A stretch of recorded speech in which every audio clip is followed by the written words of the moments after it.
Ujikumbushe, uangalie toka Jumapili ya jana mpaka hii ya leo, ni wapi ambapo nimetembea na kinyume ya mapenzi ya Mungu. Depuis la semaine passée jusqu'à cette semaine, là où tu as trébuché, que tu puisses encore dire au Seigneur de te pardonner. Ili apate kutusamehe. Pardon. Kwa sababu yeye anatuita twende kwake na mizigo yetu, naye atatusamehe. Parce que lui nous appelle avec tous nos fardeaux afin qu'il puisse nous accepter. Ni wewe kujitambua tu na kukubali. Tu dois juste te connaître et t'accepter. Na yeye yuko tayari kusamehe. Et lui est là, il est prêt pour te pardonner. Basi tushuke chini sote na kwenda kumwambia Mungu wetu atusamehe. Alors nous allons tous simplement demander pardon à Dieu. Karibu kwa maombi ya msamaha. Approchons dans la prière. Baba, tunakuja mbele yako. Tunakuomba rehema na msamaha. Tunatamani neema yako, tunatamani msamaha wako upate kuonekana katika maisha yetu. Maana sisi hatufai ama tuendei. Ni mengi ambayo tumekwenda kinyume na mapenzi yako katika wiki yote mzima. Baba, tunaweza shinda bila kula, tunaweza shinda bila kunywa, tunaweza shinda bila kufanya chochote, lakini tutashinda bila kufanya dhambi. Ndio maana tunashuka Baba na kunyenyekea.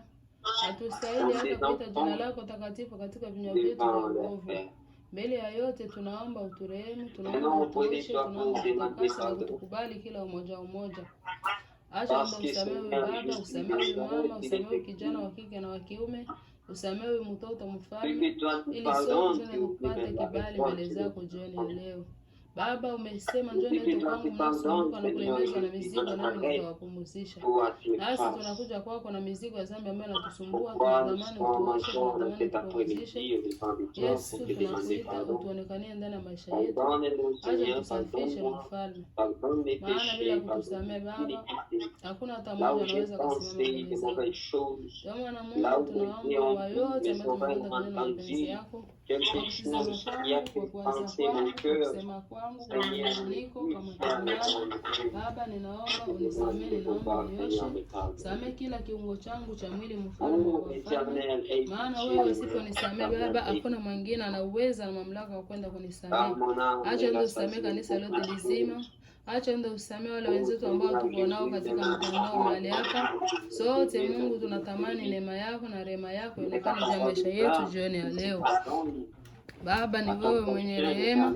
Wewe si mwepesi wa hasira, bali ni mwingi wa rehema mfalme. Umesema hata dhambi zetu zikiwa ruje kama damu, unaweza na mamlaka kwenda kuzigeuza tena kuwa mweupe kama theluji, kama vile neje. Baba, nasi tunakuja kwako na mizigo, tunatamani tupumzishwe, tunatamani kusamehewa na wewe jioni ya leo. Acha utukubali kila umoja umoja, maana Yesu, sisi ni wakosefu wadhaifu. Tunaomba neema yako ionekane juu ya maisha yetu.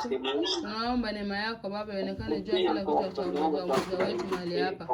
Baba, acha usamehe kanisa lote lizima, samehe watumishi wetu, samehe kina mama, maana ni mengi ambayo kina mama tunafanya sio kupendeza. Ndio maana Mungu ninakwenda kuambia kina mama wa Maranatha rehema.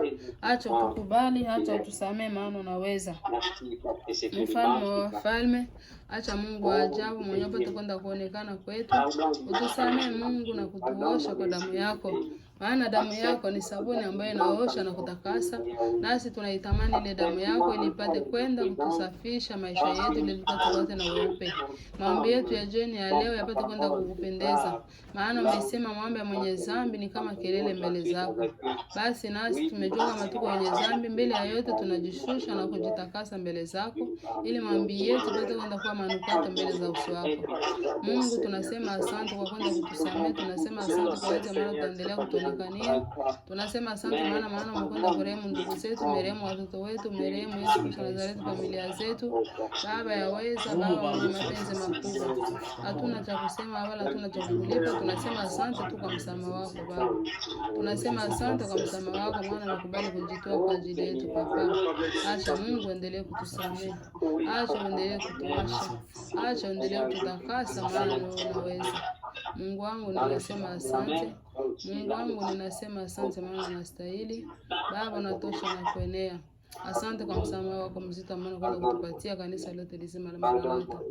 Asante Mungu kwa yote kwa jina la Yesu. La personne qui peut pardonner et oublier la faute de toi, Jésus de Nazareth. Accepte-nous dans ta présence et amen. Merci Seigneur. Tunafika muda wa kwenda kualika nguvu za Roho Mtakatifu. C'est le bon moment d'invoquer la puissance du Saint-Esprit. Kwa sababu bila Roho Mtakatifu hakuna lolote tutaweza. Parce que sans l'Esprit de l'Éternel, nous ne pouvons rien. Kwa sababu Roho Mtakatifu ndiye anatuongoza, ndiye anatusaidia. Parce que c'est le Saint-Esprit qui nous guide et qui nous aide. Wakati Mkristo ana Roho Mtakatifu, Lorsqu'un chrétien n'a plus le Saint-Esprit dans lui, wakati unafanya kitendo ambacho hakimpendezi Mungu, lorsque tu fais un acte signé tes obéissances à l'Éternel, hautakuwa na ile utu ya kusema sema hapa nimekosea, acha nilombe msamaha, kwa sababu Roho Mtakatifu hayuko ndani yako. tu n'auras même pas cette conscience de dire que j'ai péché contre mon Dieu. Lakini Roho Mtakatifu akiwa ndani yako, Mais si l'Esprit de l'Éternel est en toi, atakukosesha amani na utatambua kama umekwenda kinyume na mapenzi ya Mungu. tu n'auras pas la paix qui va demander pardon par ton péché. Basi ndio maana Roho Mtakatifu tunataka kwenda kumwalika ndani yetu. C'est pourquoi nous allons juste l'invoquer dans nos... Karibu tualike nguvu za Roho Mtakatifu ili tufanye kazi pamoja nasi jioni ya leo. Approchons tout simplement l'Esprit de l'Éternel qui puisse nous guider. Baba, katika jina la Yesu Kristo, Tunakuja tunakuja mbele Baba, tukialika uweza wako, tukialika uwepo wa Roho Mtakatifu, tukialika ujasiri wa Roho Mtakatifu, tukialika baraka za Roho Mtakatifu, tukialika ujasiri wa Roho Mtakatifu.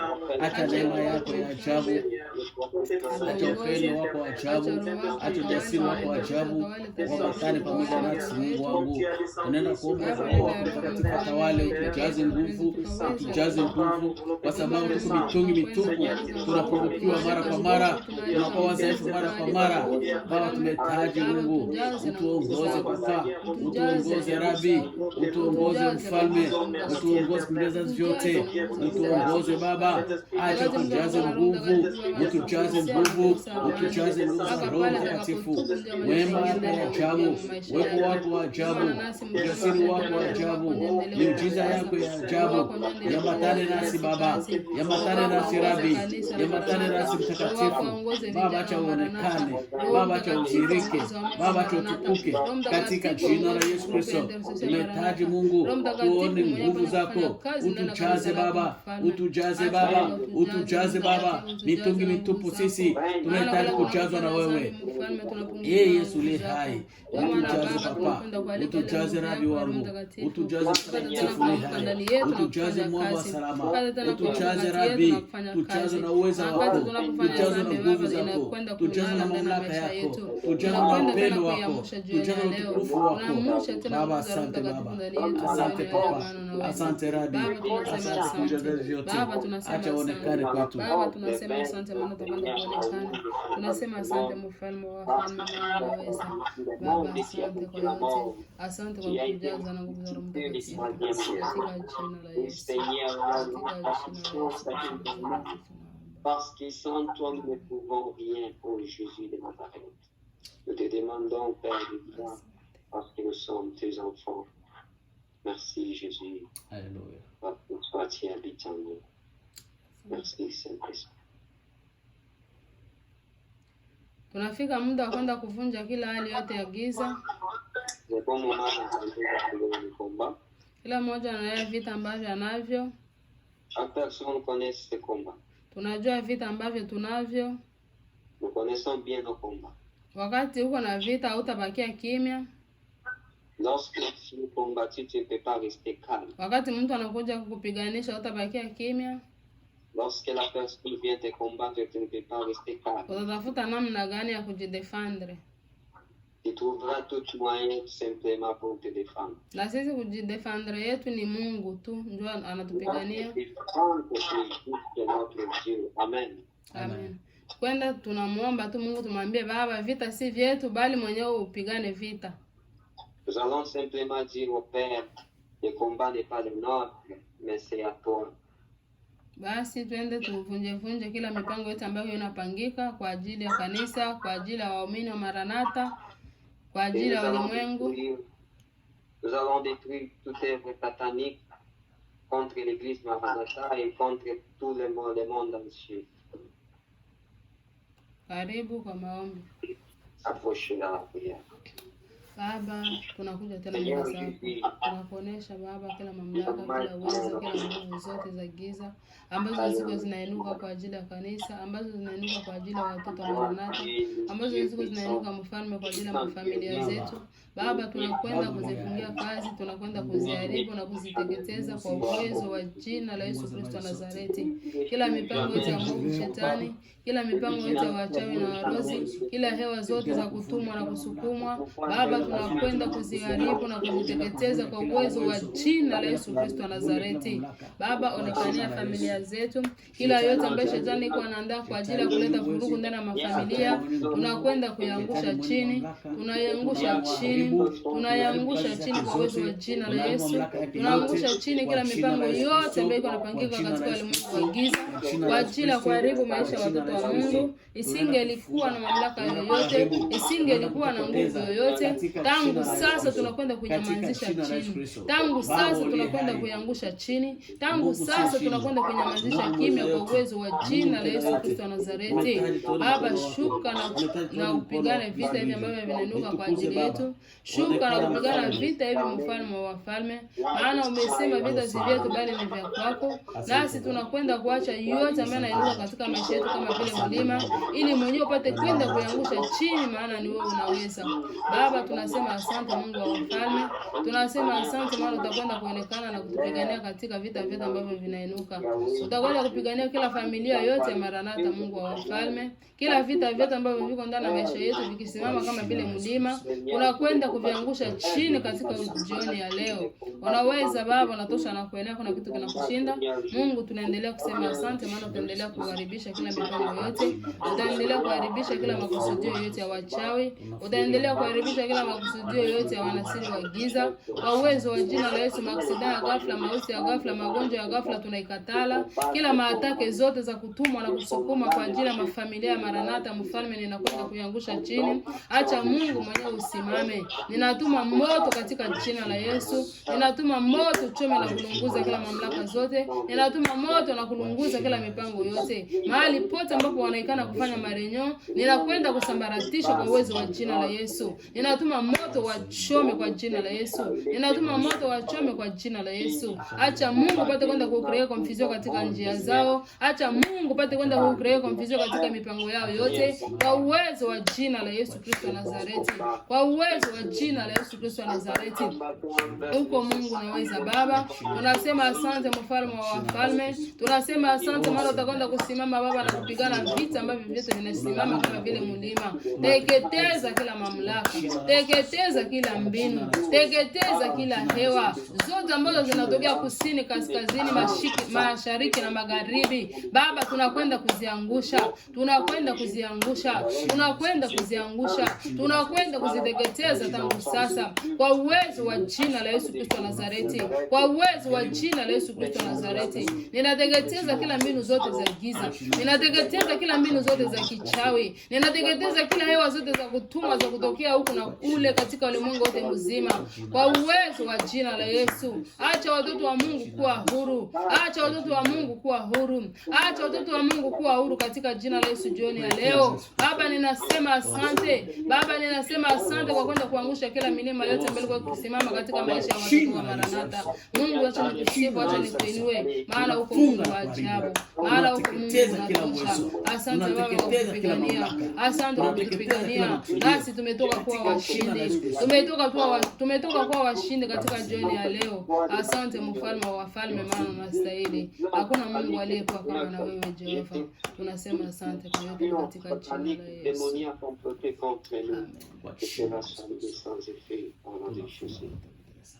Amen. Amen. Basi tunamkaribisha mchungaji atufungie hiki kipindi kwa maombi. Nous allons accueillir Baba, katika jina la Yesu Kristo, Tunalinua jina lako na kulitukuza na kulishangilia kwa sababu linatosha kwetu. Tunaenda kushukuru kwa muda huu mzuri ambao Baba umetupatia katika asubuhi ya leo na mchana huu. Kwa sababu sio wote ambao wanapata neema hii, lakini Mungu tunashukuru kwa sisi ambao tumeneemika siku ya leo. Kwa sisi ambao umebariki siku ya leo kuona mapambazuko ya asubuhi na kufikia muda mzuri wa kukaa mbele ya uso wako. Baba tunasema asante, tunasema asante. Tunasema asante kwa vipindi vyote vya maombi ambao tunamaliza. Acha Mungu mwenyewe ende kutukuka, uende kuonekana, utaenda kutakasa kila mmoja, utaenda kusamehe na kusafisha kila mmoja wetu, ili Mungu tuwe safi mbele yako.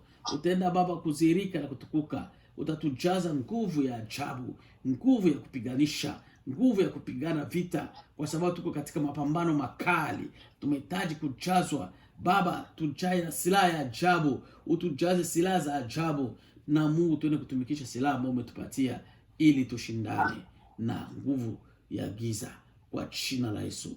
Tunaenda kushukuru Baba kwa yote ambayo umefanya kwetu, kwa kulinda wana Maranatha wote, kwa baraka zote unatenda kwetu katika siku hizi ambazo zimeisha. Mungu tunasema asante. Utukufu ni wako, enzi ni zako, mamlaka ni yako milele na milele, kwa jina la Yesu Kristo. Amen. Amen. Amen. Amen. Basi tunafika muda mzuri wa kwenda kukaribisha wageni katikati yetu. C'est le bon moment d'accueillir nos visiteurs parmi nous. Kama ni mara yako ya kwanza kushiriki pamoja nasi, tunahitaji tukusikie sauti. Tunatamani tukusikie sauti, utuambie wewe ni nani na unatoka wapi. Nous voulons juste t'écouter. Tu peux juste nous dire ton nom et d'où tu viens. Basi karibu. Approchez.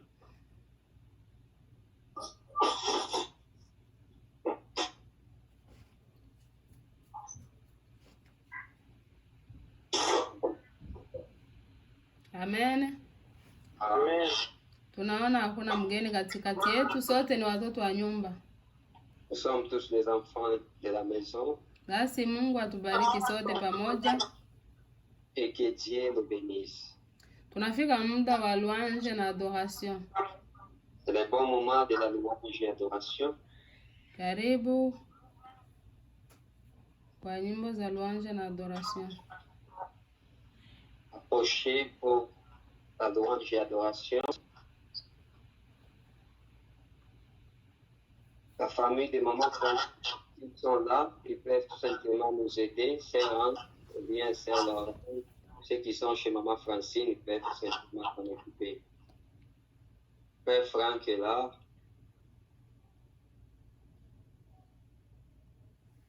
Si vous êtes prêts, vous pouvez simplement nous balader la maison.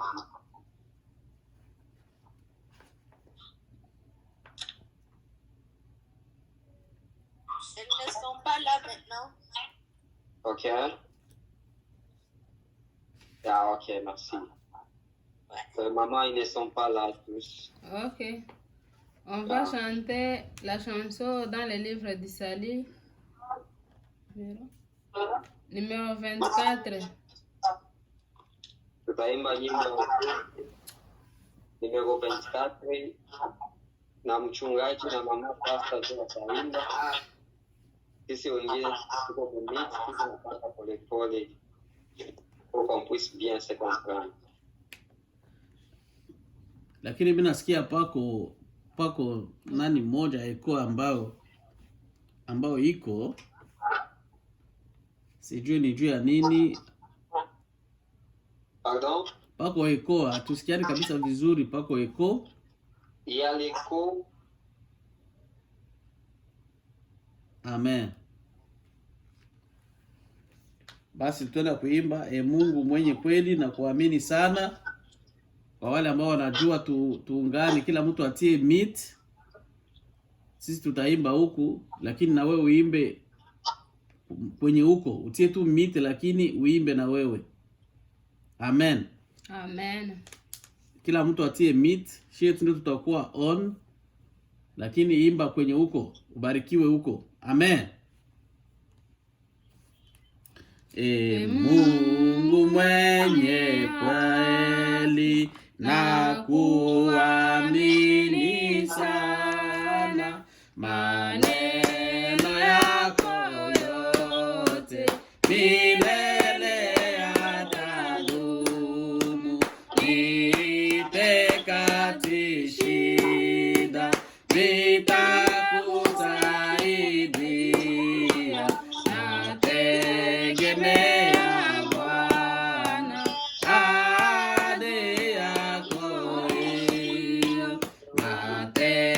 tegemea Bwana ahadi yako hiyo, na katika uchungu ni heri kuamini.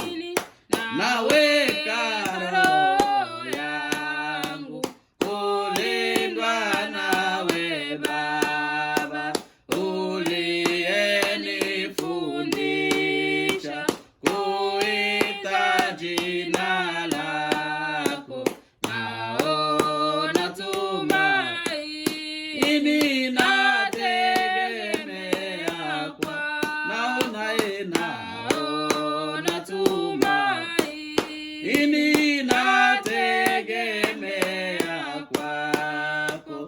Ninavyomba kweli Baba, najua wasikia yaliyo mema kwangu, najua wayafanya katika shida kali. Waweza kunilinda, wanichukua mimi na masumbuko ya, wanichukua mimi na masumbuko ya, wanichukua mimi na masumbuko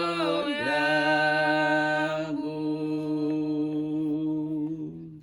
Tunakwenda kuimba wimbo wa 141 katika nyimbo za wokovu. On va chanter encore 141 toujours. Mwokozi wetu anatupa furaha duniani. Mwokozi wetu anatupa furaha duniani, atuongoza kwa neema na anatushiri. Tazama yuko pamoja nasi, neema haitaisha kamwe. Haleluya,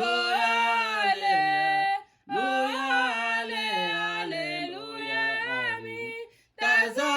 Tazama yuko pamoja nasi, neema haitaisha kamwe. Haleluya,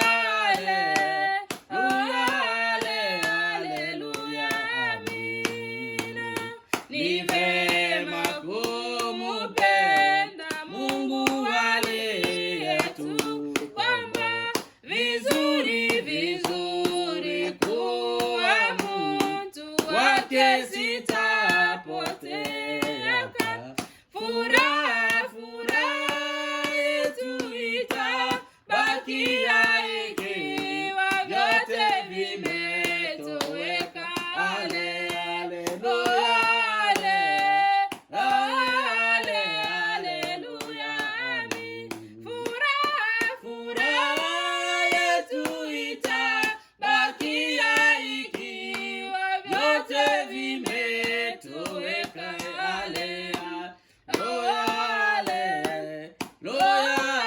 Haleluya, amin. Ikiwa giza mara nyingi na jua likifichwa, na tusijaribiwa, huko twajua ni kwa muda.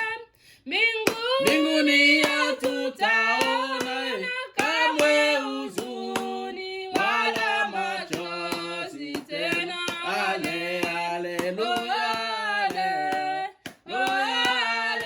Haleluya, amin. Mbinguni hatutaona kamwe huzuni wala machozi tena. Haleluya.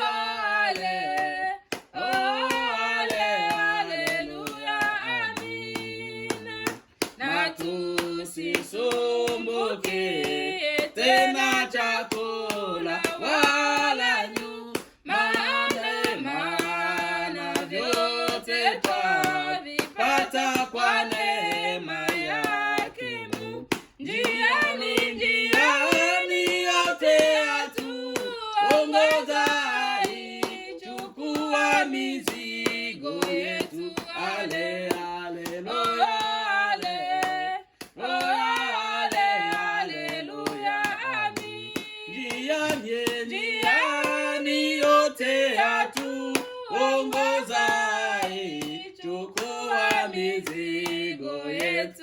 Ale, haleluya, haleluya, amina. Ikiwa vema huku chini kutegemea Yesu, furaha gani huko juu kuona uso wake. Tutaiona furaha tele na utukufu utaisha. Ale, haleluya,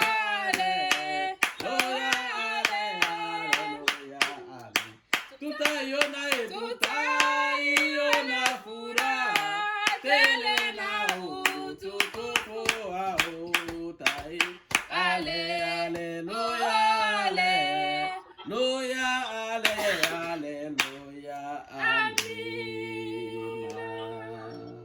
amina. Amen. Wanatuambia tusisumbukie nyumba, tusisumbukie chakula. On nous dit qu'on ne s'inquiète de rien, ni de la maison, ni de la nourriture. Vyote tunavipata ni kwa neema ya Mungu. Amen. Parce que toutes ces choses-là, nous les avons par la grâce de l'Éternel. Kwa hiyo usijisumbue sema nitakula nini, nitavala nini. Amen.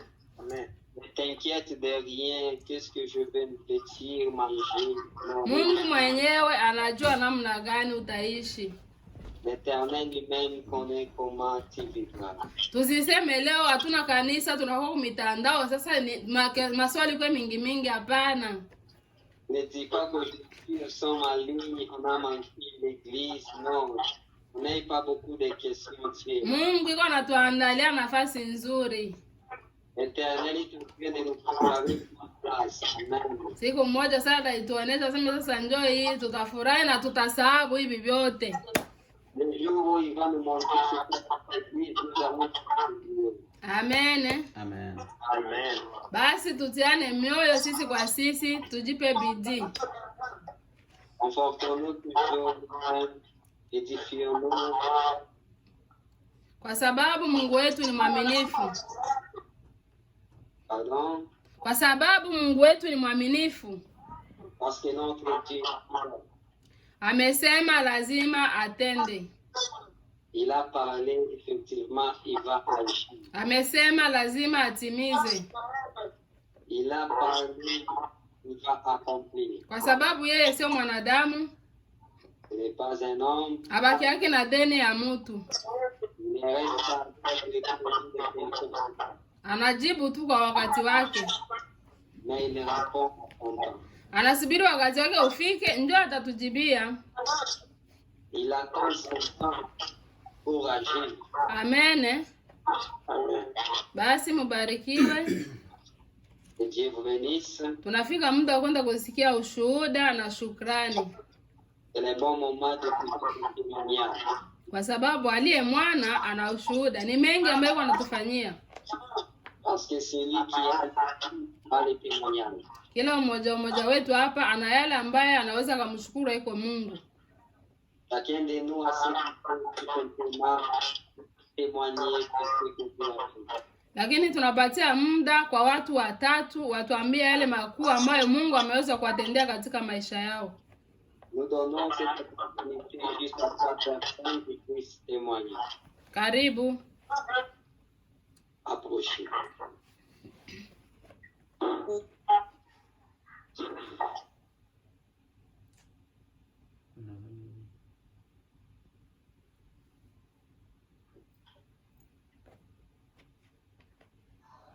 Karibu kwa ushuhuda wapendwa.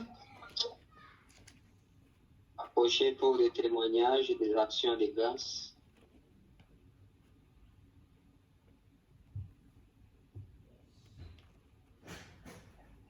Basi tunaona hakuna shukrani, hakuna yale ambayo Mungu ametufanyia.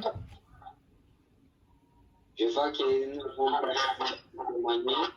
Lakini ikiwa hatuna shukrani tutakuwa tuko waingra. Mais si nous n'avons pas de témoignages, nous serons des ingrats. Mimi niko nasema hapa munisikii. Hapana, hivi sasa ndio useme sasa. Karibu. Approchez Papa Steve. Bwana asifiwe. Amen. Mimi niko na ushuhuda. J'ai 3 témoignages. Ushuhuda wangu niko na shukuru Mungu. Je remercie le bon Dieu kwa makuu na maajabu yenye kwa ananitendea kwa maisha yangu. Pour des grandes choses qu'il est en train de faire sur ma vie. Kwa hizo masiku zote zinapita hapo nyuma niko nasikia roho ikisumbua sana. La semaine passée, je ne me sentais pas bien, toutes ces jours-ci. Basi nikaambia nini kinanisumbua. Je me demandais c'est quoi au juste, en fait. Basi nikaikala na maumivu naenda inarudi. Je suis resté avec la douleur, ça partait, ça disparaissait, puis ça revenait. Basi ilipofika hii mercredi, lorsqu'il est arrivé le mercredi, nikasikia gaz kwa mkono yangu.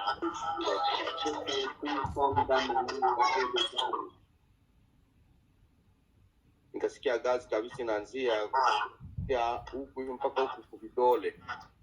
Je sentais là sur le main. Mimi nikawaza labda itaisha. Moi j'ai cru que ça va terminer. Kama vile mtu anasikia tu gaza na kufanya hivyo na kufikiri kama ni mdhuru kama ni nini kaanza fanya Moi je croyais que ça va terminer parce que ça arrive souvent même au niveau des pieds, mais c'est continué. Basi nikaendelea nayo hivyo nikafikia lala kuamka asubuhi nikasikia mkono wote inaisha kuna bakia ni huku vidole. Et lorsque je suis endormi, je me suis réveillé, je me suis senti un peu mieux sur mes doigts. Basi nashukuru Mungu kujua ugonjwa unaingia haraka lakini kutoka yake kwa haraka. Je remercie le bon Dieu parce que lorsque la maladie frappe, ça entre rapidement, mais petit à petit, la personne devient normale. Bwana asifiwe. Amen. Na mujaribu mkuu ananisaidia kwa maombi tu, niko muvita moya sana, niko naona inanisumbua sana ya magonjwa, hii inatoka inaingia mkuu ananisaidia kwa m'aider dans la prière parce que je suis dans les combats, parce qu'il y a des différentes maladies. Si ça termine, il y a une autre maladie qui vient. Na Mungu awabariki. Et que les bons bénissent. Amen. Amen. Karibu, ikiwa kuna mwingine.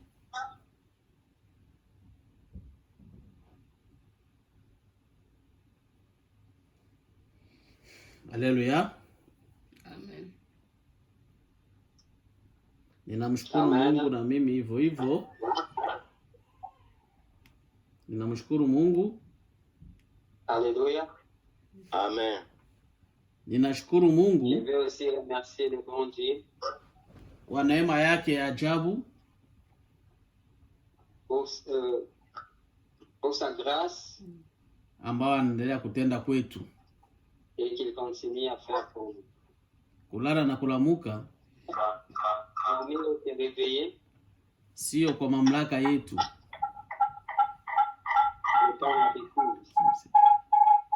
ni kwa neema ya Mungu tu. Et par la grâce de l'Éternel. Amen. Amen. Kwa hiyo ninashukuru tena Mungu kwa yote ametenda kwa ajili ya watoto walikuwa wagonjwa hapa Mikaela normal, lakini Mungu amewasaidia wamepata kwa vizuri. Moi aussi je remercie les enfants qui étaient malades, walikuwa na tatizo la mangine, Mungu anawatendea mema, wamekuwa salama. Ils souffrent des angines, mais pour le moment quand même ça va. Kwa hiyo ninamshukuru Mungu sana. Alors je remercie beaucoup l'Éternel kwa kazi kubwa iko napigania wana wake. Pour ce qui est en train de faire. Amen. Amen. Alléluia. Amen. Amen. Je vais aussi témoigner la grandeur de Dieu.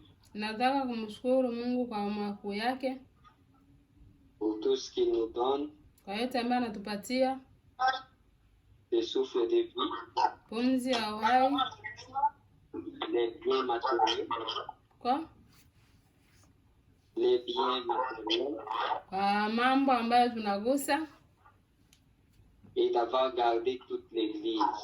na kwa kuchunga kanisa lote. Parce que malgré qu'on ne se voit pas, mais l'Éternel nous garde toujours. Ijapokuwa tuonani, lakini Mungu anatulinda. Je remercie infiniment l'Éternel pour ça, parce que ceux qui étaient malades, l'Éternel les a guéris. Ninamshukuru Mungu sana kwa hayo, kwa sababu wenyewe wamekuwa wagonjwa, Mungu amewaponya. Que la grâce de l'Éternel soit à votre partage.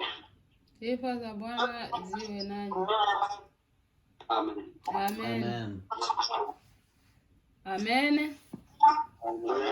Basi tunafika muda wa sadaka.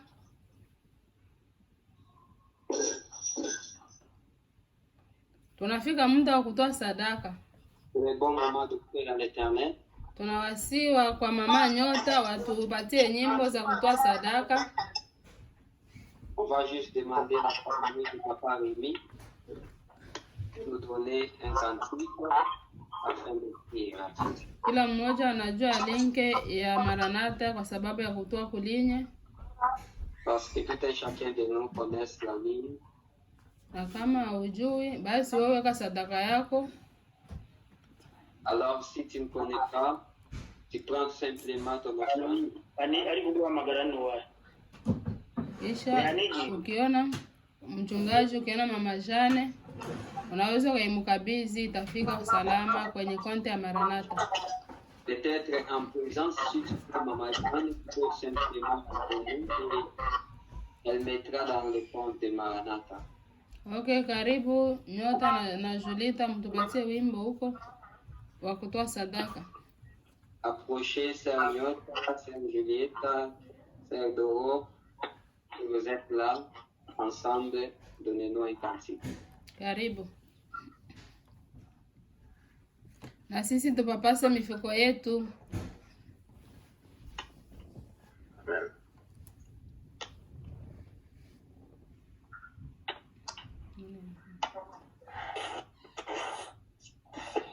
Est-ce qu'elles sont ensemble, Nyota et Julieta, là-bas?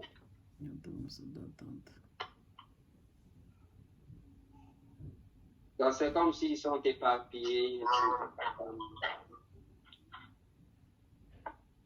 Peut-être que chaque personne est dans sa chambre. Jambo yangu nani likatika, ikubali tena. Pour le moment, ça va? Nakia kuingilia kutumia Julieta. Mtu imbie baba. Arrive. Wimbo ya Lwani. Oh. Bwana Yesu asifiwe. Amen.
Esprit Saint, Esprit Saint, viens, oh viens. Esprit Saint, viens, oh viens.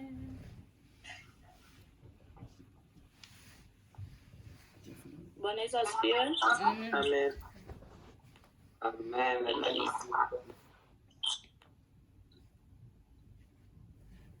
Amen. Amen. Amen. Basi tunamsihi Mama Nyota aombee sadaka na kuombea mhubiri.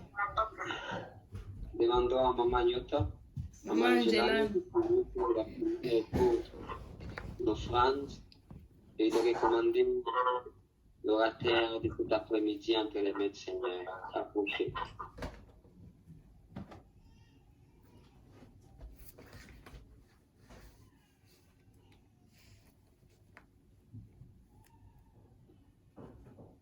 Mama Angelani hayuko? Eko naombi.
Amen.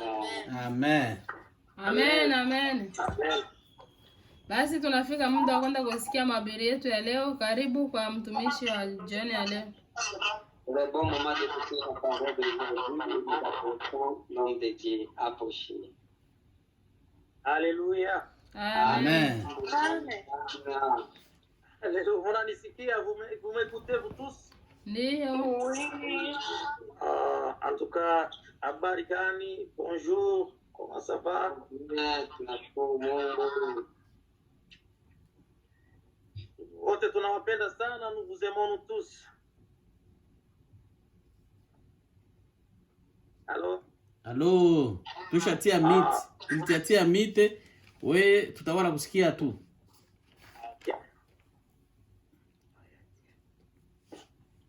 Alléluia. Amen. Munanisikia? Ndio. Na mnaniona? Hapana.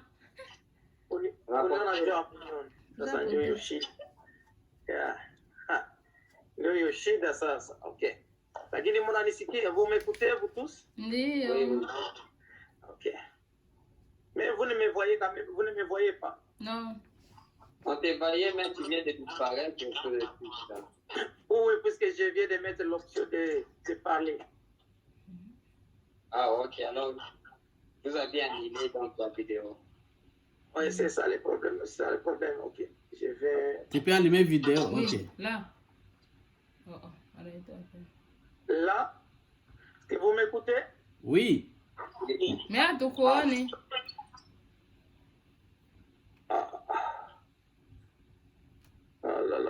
Mais même de la façon que vous parlez, on vous écoutez bien et puis on vous voyez. Ok, attends, je vais... Atosha caméra. Ok, là, vous m'écoutez. Oui. Mais vous ne me voyez pas. Non. D'accord. Ok, je vais... Ok, ne vous en faites pas. Ok, là. Là, vous me voyez. Oui. Oui. Et vous m'écoutez quand même. Oui. Oui. Alléluia. Amen. Alléluia. Amen. Amen. En tout cas, merci beaucoup. Peuple Asante, de Dieu, les Asante. enfants de Dieu, merci. asante sana watoto wa Mungu. C'est vraiment merveilleux d'être encore dans la maison du Seigneur. Ni bahati sana kuwa tena katika kuwa mbele ya Mungu. Et justement, on avait limité les gens qui pourront donner les témoignages. Walitaja watu watakao walitia nombre ya watu watakao kufanya témoignage. Mais tous nous avons les témoignages. Lakini sote tunakuwa na ushuhuda. Nous tous, nous devrions être vraiment effacés à la carte. Bote tungaliweza kuvutiwa katika pankart. Tumezimika kabisa kwa ubao. Tumezimika kwenye ubao. Amen. Mais par la grâce de Dieu, nous sommes là. Lakini kwa neema ya Mungu tuko hapo.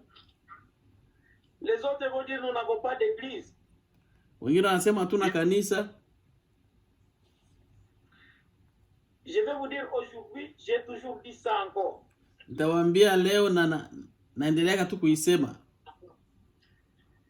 Quand les enfants d'Israël étaient proches de la mer Rouge, wakati wana wa Israeli walikuwa karibu ya bahari nyekundu, ils n'avaient aucun fusil hawakukuwa hata na silaha moja pour se défendre contre les rois pharaons qui venaient derrière eux.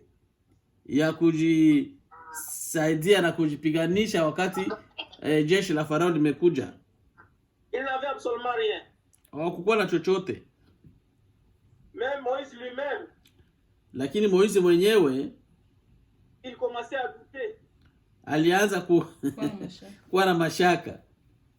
Mais le Seigneur a dit, Lakini Mungu amesema, qu'est-ce que tu as dans ta main? una nini mkononi? Il avait seulement son bâton. Alikuwa tu na fimbo. Et la Bible nous dit qu'il avait frappé la mer.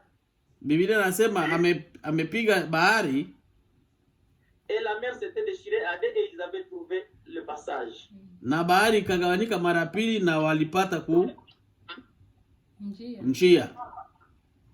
Aujourd'hui, vous n'avez absolument rien. Ce que vous avez maintenant, c'est l'internet dans vos maisons. Leo hatuna kitu tena isipokuwa internet ndani ya nyumba. Vous avez des téléphones. Tunakuwa na matelefone. Vous avez tout. Tunakuwa na vyote. Plus que même Moïse. Zaidi ya Moize. Maintenant, nous utilisons l'internet pour propager la parole de Dieu. Amen. Kwa hiyo tunatumikisha mitandao ili tutangaze injili ya Bwana. Mais malheur à ceux qui vont l'utiliser mal. Lakini bahati mbaya kwa wale ambao wanatumia vibaya. Mais nous utilisons ça comme Moïse avait utilisé les bateaux pour faire passer les enfants d'Israël de l'autre bord. Lakini sisi tumetumia jinsi Moize ametumia fimbo ili avushe wana wa Israeli ngambo. Vous êtes en train de voir ce que nous sommes en train de passer aujourd'hui. C'est pas facile. Ni wote mnaona mambo tunayapitia sasa sio rahisi. Voyez, vous allez quelque part, il faut que vous faites passer il faut que vous faites passer les tests dans les nez, vous sentez que tout le cerveau est parti. Mnaenda mahali ambapo watakupima COVID, wanakuingiza kitu ndani ya pua mpaka unasikia kichwa nataka kupasuka. Hier, j'étais passé là-bas, on m'a introduit ça dans les nez et les larmes commençaient à tomber dans mes yeux. Jana nimeenda mahali wakalitia hiyo kipimo ndani ya pua mpaka na machozi kaanza kutoka kwenye macho.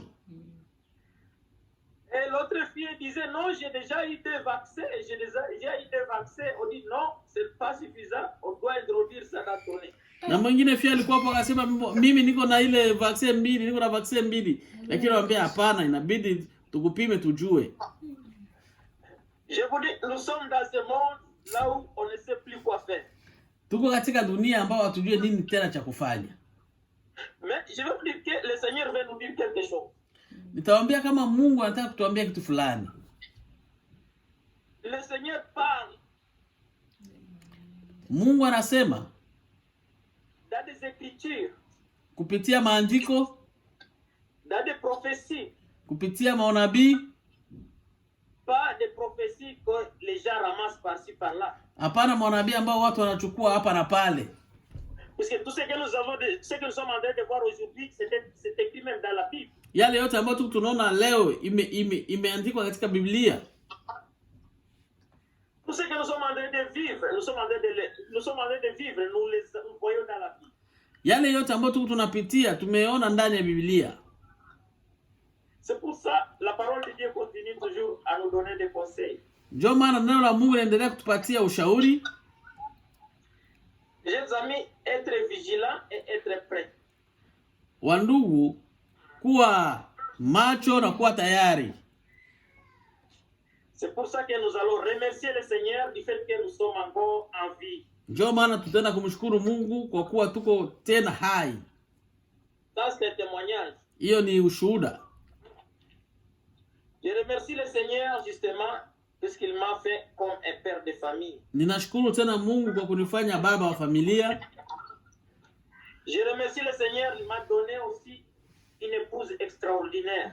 Même si elle n'est pas présente, elle est toujours présente dans mon cœur. Ninashukuru Mungu tena kwa kunipa mke wa utofauti, hata kama haiko hapa lakini iko ndani yangu katika roho. Je remercie le Seigneur parce qu'il m'a donné une famille qui est la famille Maranatha. Nashukuru Mungu tena kwa kunipa familia ambayo ni familia ya wana Maranatha. Parce que j'ai vécu beaucoup de choses et je sais, je ne peux pas négliger la manière dont Maranatha est en train de vivre. Nimepitia mambo mengi na kwa hiyo siwezi nikazarau namna ambao Maranatha iko naishi. Mes amis, les années que j'ai fini ici à Moncton et les années que j'étais en Afrique, j'ai vu beaucoup de choses. Nimekuwa Afrika, nimeona mambo mengi. Ici, on a vu beaucoup de choses. Wametia mambo mengi. Et ça nous apprend à vivre la parole de Dieu. Na inatufundisha kuishi neno. C'est sûr que le Seigneur le savait même avant. Tunajua kwamba Mungu amejua tangu awali. Nous ne savions pas aujourd'hui que nous pouvons même parler comme ça à distance. Hatukuwa najua kama tunaweza tukaongea hivi kwenye tukiwa mbali kwa mbali. Parce que avant quand j'étais enfant, ceux qui parlaient comme ça, on les appelait des sorciers. Wakati nilikuwa mtoto, watu ambao walikuwa wanaongea mbali, wanakomunicate mbali kwa mbali, kwa nawaita walozi. Je vous dis ça, c'est vrai. Nawaambia hiyo ni kweli. Comment ça veut-il qu'à quelques minutes tu peux communiquer avec quelqu'un? Itakuaje mudakika kidogo unaongea na mtu? Mon grand-père écrivait une lettre et ça faisait des mois et des mois pour recevoir la réponse. Mkuu wangu alikuwa anaandika barua na ilikuwa inafanya miezi na miezi ili pate jibu. Si tu dis ça à un enfant qui est né ici ou bien nos enfants qui sont aujourd'hui, il va te dire que tu es menteur. Ukimwambia mtu ambaye amezaliwa hapa ama watoto wa leo, atakwambia uko mongo. Vous allez voir comment est-ce que nous autres on faisait. On était en train de boire de l'eau, même tu cherchais de l'eau là où même l'éléphant a piétiné, ou bien l'eau, tu vois la rivière, tu essaies de voir, tu vois au milieu, parce que toi tu sais que c'est au milieu, on va te dire que c'est au milieu là où il n'y a pas de micro. Ukitaka maji, una wakati utaenda kuona mahali ambapo tembo imepita, ikatia tundu, maji ikaingia hapo, ama unaangalia maji kwenye iko, unaangalia katikati, unasema ya katikati ndio kwa maji safi. Si tu racontes ça, un Canadien il va te dire que tu es fou parce qu'il n'a jamais vécu ça. Ukimwambia mtu wa Canada hivyo atakwambia uko msazi kwa sababu hajawahi kuishi yale. Pourquoi ne pas remercier le Seigneur? Kwa nini hatuwezi kushukuru Mungu? Tu bois de l'eau qui est filtrée. Unakunywa maji ambayo imesafishwa. Je vais parler à mon ami, à mon frère Anisette directement. Quelques minutes, je le trouve. Nitaka kuongea na ndugu yangu Anisette kwa dakika kidogo ale na tunapatana. Yeah. Je vais parler à mes amis qui sont en Australie directement, ça va directement. Nikitaka kuongea na wandugu wako Australia kwa dakika kidogo inaingia mara moja. Mais allez voir ce qu'on utilisait même avant. Wende kuona yale ambayo tulikuwa tunatumia hapo zamani. Qui se souvient de ça? Nani anakumbuka hiyo? Amen. Il se souvient de ça. Unakumbuka hiyo? Yes. Mais ça c'est encore moderne. Na hii ni ya sasa kwanza. Si vous voyez, quand Jésus, à la période de Jésus, à l'année 2000, ukiona kwa wakati wa Yesu kwa miaka 2000 napita, tu vas voir ce qu'ils utilisaient. Utaona yale ambao walikuwa wanatumia. Nous devons remercier le Seigneur, mes chers amis. Tunapaswa kushukuru Mungu wa ndugu wapendwa. Et le Seigneur est en train de nous enseigner la même chose qu'il avait enseigné les gens de l'année passée, des années passées. Mungu anatufundisha leo sawa na gisi kama gisi alifundisha wale wa zamani. Si je me souviens, la semaine passée, quand le pasteur disait que je dois partager. Ninakumbuka juma jana wakati mchungaji amesema nitahudumia. Je disais à mon épouse. Niliambia mke wangu. Même s'il n'est pas ici, je sais qu'il est dans mon cœur. Alléluia. Hata kama iko hapa najua iko moyoni. Amen. Je disais, je ne sais pas vraiment, mais je sais que peut-être c'est le Seigneur qui l'avait demandé de me dire. Avec tout ce que j'ai et toutes ces tâches, je ne sais pas si j'aurai le temps même. Ninajua kwamba ni Mungu ndio amemtia katika njia yangu kwa sababu yale yote ninayo sijui kama ningaliweza. Franchement, elle m'a donné un verset. Amenipa mstari moja wa kitabu ya Biblia. En tout cas, mes chers amis, c'était. Il a dit ça, Matthieu. Ilikuwa kwenye kitabu cha Mathayo 25. Sura yake ya 25. Verset de 1 à 13. 25. Moja yake mpaka 13. Chers amis, j'essaie de décortiquer ça. J'ai trouvé beaucoup de révélations dans ça. Ninatamani kuchambua yale. Nikapata ufunuo nyingi sana. C'était comme si elle était en train de me donner des coups de frappe sur la tête. Ni kama alikuwa ananitia fimbo kwenye kichwa. Il dit non, c'est ça ce que tu dois essayer de travailler sur ça et essayer de nous donner quelque chose puisque toi-même tu dois tout d'abord vivre ça. Akaniambia hiyo ndio mimi naona utaweza partage na watu kwa sababu naona unapaswa kuishi hivyo. Il dit est-ce que il faut encore parler les noms des gens tout ça. Il dit non, toi-même ça va t'aider toi-même avant que ça puisse aider les autres. Nikasema eske inabidi tena tutaje maneno majina ya bajana ba fulani, lakini hapana, ni sisi sasa leo ambao tunapaswa kuishi yale.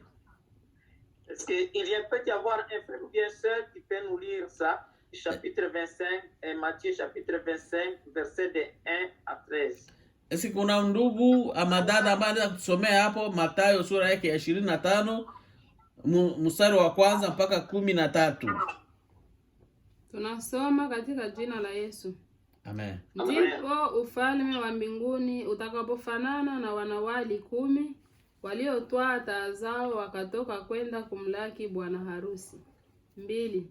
5 wao walikuwa wapumbavu na 5 wenye busara.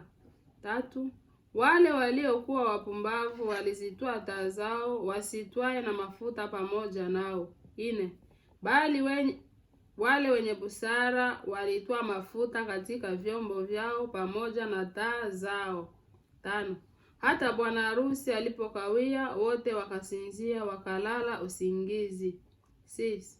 Lakini usiku wa manane pakawa na kelele, haya bwana harusi, tokeni mwende kumlaki. 7. Mara wakaondoka wanawali wale wote, wakazitengeneza taa zao. 8. Wale wapumbavu wakawaambia wenye busara, tupeni mafuta yenu kidogo, maana taa zetu zinazimika. 9. Lakini wale wenye busara wakawajibu wakisema, sivyo, hayatatutosha sisi nanyi, afadhali shikeni njia mwende kwa wauzao mkajinunulie. 10. Na hao walipokuwa wakienda kununua, bwana harusi akaja, nao waliokuwa tayari wakaingia pamoja naye harusini, mlango ukafungwa. 11. Halafu wakaja na wale wanawali wengine wakasema, Bwana, Bwana, utufungulie. 12. Akajibu akasema, amin nawaambia, siwajui ninyi. 13 na mwisho, basi kesheni, kwa sababu hamjui siku wala saa. Amen. Amen.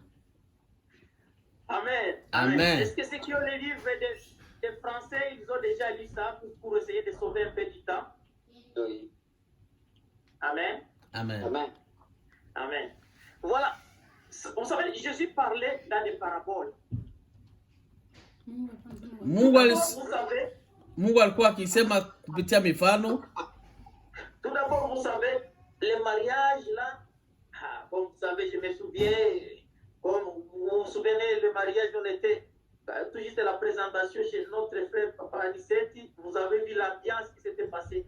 Ukikumbuka harusi ama ilikuwa tu presentation ambayo tulikuwa nayo kwa mtumishi wa Mungu Aniseti ya harusi.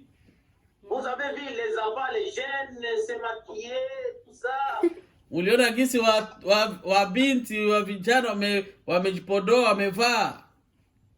Encore je voulais vous rappeler une chose. Na nitaka kuwakumbusha kitu fulani.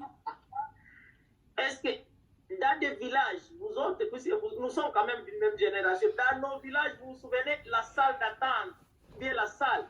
Là, à Chediak, nous avons loué une salle, n'est-ce pas? Ndio. Tunaona tukikumbuka huko kuvijijini, tukiangalia ile habari ya salle d'attente. Unaona shedi yake tulikodesha ukumbi. Amen. Mais je me souviens dans des années 70 là, tout ça, quand on était encore des jeunes, il y avait des jeunes allaient couper les feuilles de bananeraies pour construire une salle, on appelait ça la messe. Nikikumbuka zamani miaka 1917 huko, wa vijana walikuwa wanakata majani ya migomba ili waandae ukumbi. Pour que là où les mariés vont venir, là où il y aura la fête. Ili pawe pazuri kwenye wa bibi harusi bwana harusi watakuja kuikaa. Je voulais tout simplement vous donner l'ambiance, tout simplement, quand on entend les coups. Ninataka tu kuambia au kukumbusha furaha na vigelegele ambayo inakuwa wakati watu wanaandaa wanachunga bwana harusi. Ça c'était notre époque. Ilikuwa wakati wetu wa zamani. Mais aujourd'hui nous avons une autre époque. Na leo tunakuwa na wakati mwingine. Mais Jésus essaye, puisque c'est un enseignant. Jésus c'était un pédagogue, un enseignant. Yesu alikuwa mwalimu kabisa na alitaka il essaie de nous donner un exemple. Alitaka kutuonesha mfano. Maintenant je peux dire il y a des années ça vient de faire 2021 année que Jésus a donné cet exemple. Kunakuwa miaka 2021 tangu Yesu atoe ile mfano. C'est-à-dire Jésus a donné la parabole des 10 vierges. Yesu ametoa mfano ya mabikira 10. Je ne vais pas aller loin pour prendre le temps pour expliquer qu'est-ce qu'est les vierges. Sitaenda mbali kwa fasiria mambo mengi kwa sababu ya muda nini ubikira. Oui, pour beaucoup de gens, ça c'est comme une histoire qui s'est passée comme ça. Kwa watu wengi ni kama historia ambayo imepita hivyo. Une histoire qui s'est passée, question de lampe d'huile et de préparatifs pour un mariage. kitu ambacho kimepita ya taa, mafuta ya maandalizi ya harusi. Et cependant, la parabole est vraiment une réalité.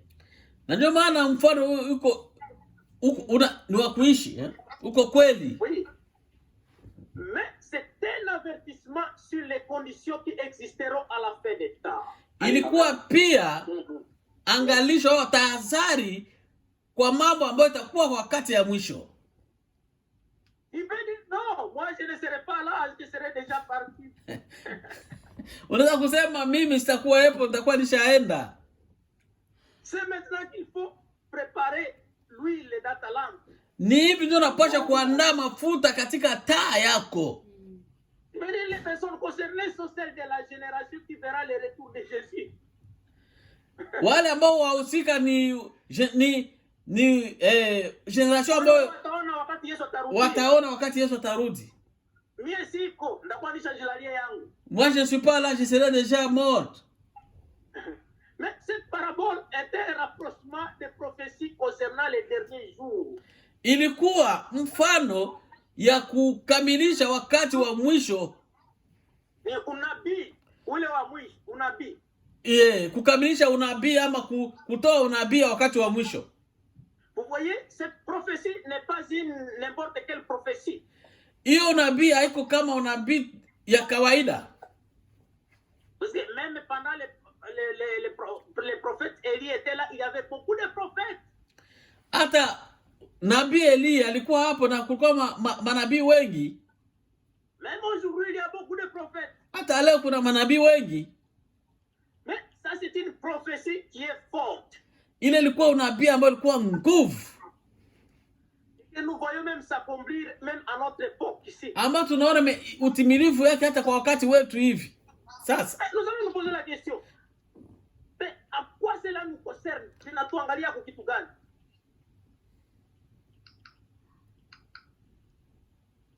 On a souvent supposé que le Christ parlait à parabole. Yesu Kristo alikuwa anasema tu mifano. Mais c'est pourquoi? C'est pour clarifier l'essence de ses enseignements. Alikuwa anataka angazie namna ya mahubiri yake. Amen. Mais les Écritures révèlent le contraire. Là nous allons maintenant dans Matthieu 13, de 10 à 17. Tunaenda katika kitabu cha Mathayo 13, 10 yake. Nous n'allons pas lire tout à son matin na ile muandike tout. Mais la Bible déclare que Dieu a caché au monde la compréhension des Écritures. Biblia inatuambia kama Yesu alificha wanadamu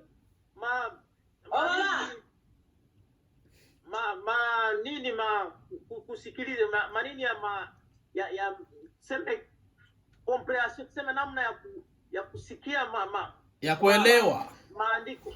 Amen. Ouais. Mais on dit qu'il l'a révélé par son esprit à ceux qui et à ceux qu'il a appelé justement. Jifunua, aligundulia roho yake kwa wale watu ambao waliowaita. Sio kusema kila mtu, ce n'est pas n'importe qui doit décoder ce que les Écritures disent. Ce n'est pas n'importe qui. Sio kila mtu yote tafika tasema maandiko na kuwa hivi. Parce que aujourd'hui vous voyez, il y a des gens qui viennent avec la Bible, voilà, les Écritures sont comme ça, mais il y a des codes. C'est pourquoi nous avons toujours des pasteurs et nous avons toujours des sages. Ni kusema kama Biblia unaweza ona namna unaona maandiko, mais muko makode namna wanakufundisha mtogari, comme on t'apprend la voiture, comment conduire la voiture. Vous êtes sur papier, mais sur la route il y a autre chose. C'est comme ça namna wanakufundisha mtogari. Wanakufundisha mtogari, unaenda kubalabala, unaenda ona vingine vitu. Amen. Amen. C'est pour ça que Dieu nous a donné des pasteurs, des hommes sages qui essaient de nous aider à décoder. Ndio kwa maana Mungu alitupatia wapasta, watu wa hekima, watusaidie namna kutosha hiyo maandiko, vitu gani vinaonesha hiyo maandiko. Amen. Amen. Amen. Mais ceux qui sont disposés à se laisser conduire par l'Esprit de Dieu chercheront et comprendront la véritable signification des Écritures. Et je vous dis, ceux qui chercheront à se faire laisser, à se conduire par l'Esprit de Dieu. Hiyo vitu ni kusema, venye banaitika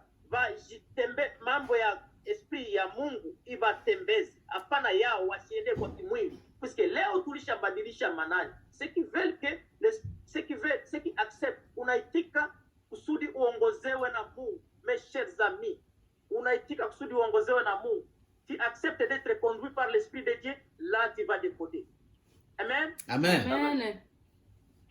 Ça, c'est quelque chose d'important. Nos jeunes, dans leurs décisions, accepter d'être conduits par l'Esprit de Dieu. Wavijana, mwiye ma decision zenu, muitike uongozewa na roho ya Mungu. Amen. Amen. Wababa, sisi, tuitike kuongozewa na roho ya Mungu. Nous les papas, acceptons d'être conduits par l'Esprit de Dieu. Amen. Amen. Amen. Les mamans, acceptons d'être conduits par l'Esprit de Dieu. Tuitike wa mama kuongozewa na ile roho ya Mungu. Tukisha itika, atatuonesha. Une fois nous acceptons, il va nous montrer. Alléluia. Amen. Amen. Je vous dis, que pouvons-nous apprendre de la parabole des vierges? Tunaweza apprendre, tunaweza jifunza kitu gani juu ya hii mfano wa bikira? Amen. Amen. Quelles leçons importantes nous concernent aujourd'hui pouvons-nous en tirer? Somo gani tunaweza kupata mwa hiyo? Mimi nawaambia, je vous dis, quand mon épouse m'a donné ça, c'est comme s'il était en train de me frapper sur la tête. J'étais un peu fâché, mais je m'excuse fort. En tout cas, je ne m'aimais pas. Ilikuwa kama nikashika kidogo, nilikuwa kama alikuwa ananipiga nyondo kichwa. Les 10 vierges, ils ont bikira kumi. Premièrement, nous devons considérer qui sont les 10 vierges. Tunapaswa angalia kwanza ni mabikira au mabikira kumi ni wanani. C'est ça ce que je vous disais. Quelqu'un qui lit la Bible tout c'est comme ça, qui n'a pas l'Esprit de Dieu, qui n'a pas à décoder, il va dire que c'est surtout c'est des vierges. N'est-ce pas? Amen. Amen. Amen. Mais la parole mentionne 10 vierges qui vont à la rencontre de l'époux, qui est Jésus-Christ. Maintenant, kusema kama nini neno inasema kama hawa bikira kumi walienda mkutana na Yesu Kristo. Huyo bwana harusi, bibi harusi, bwana harusi. Les 10 vierges sont décrites comme même ça hawa bibi hawa wanani wa mabikira. Mtu mwenye hayue hana ufunuo. Mais ufunuo hiyo wa mabikira kumi, je vous dis, ils sont décrits comme quoi? Comme la communauté chrétienne qui attend quoi?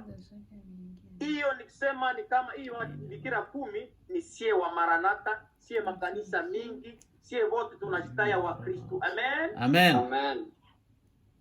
Nous qui nous appelons les chrétiens, ça nous représente, nous, les 10 vierges nous représentent. Amen. Amen. Bon, pourquoi est-ce que ça nous... Je veux dire que ça nous représente. Puisque bon nombre d'entre ceux qui se disent chrétiens, aujourd'hui, ils attendent le retour de Messie. N'est-ce pas?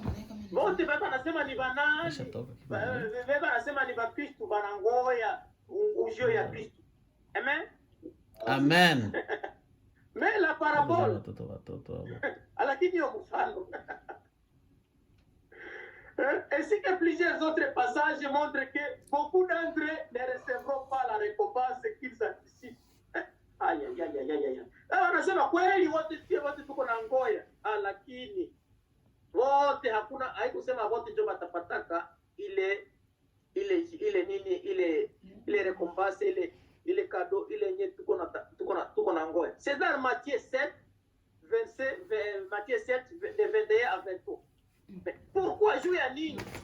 Parce qu'ils n'ont pas appris les leçons importantes contenues dans cette parabole. Jouer à nini hawatapata ile nani? Jouer hawakujifunza hiyo nani hiyo somo enyiko ndani ya hiyo mfano Yesu alileta wajamaa. Amen. Amen. Amen. Ils seront choqués et surpris. Mais c'est ce que la Bible déclare. Aseme watu watakuwa choqués na kuwa surpris. C'est non. On priait, non? On allait à l'église, on faisait tout ça. Mes chers amis, la parabole nous dit, si nous avons namna pourquoi na soma, inatuambia hivi. 5 des vierges étaient sages. Qu'est-ce que c'est la sagesse? Wambikira 5 walikuwa na hekima. Hekima ni nini? Wewe wanajua Kiswahili. Qu'est-ce que c'est la sagesse? Unajua sagesse? Hekima. Les 5 autres étaient folles ou des insensés. Aseme wengine watano, mabikira watano walikuwa wanani? wazimu sio kama namna gani? N'est-ce pas? Oui, wapumbavu. Oh. Qu'est-ce que signifie être sage ou insensé?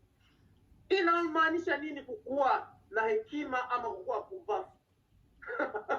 Comment la Bible définit-elle ce terme? Biblia inasema hiyo namna gani?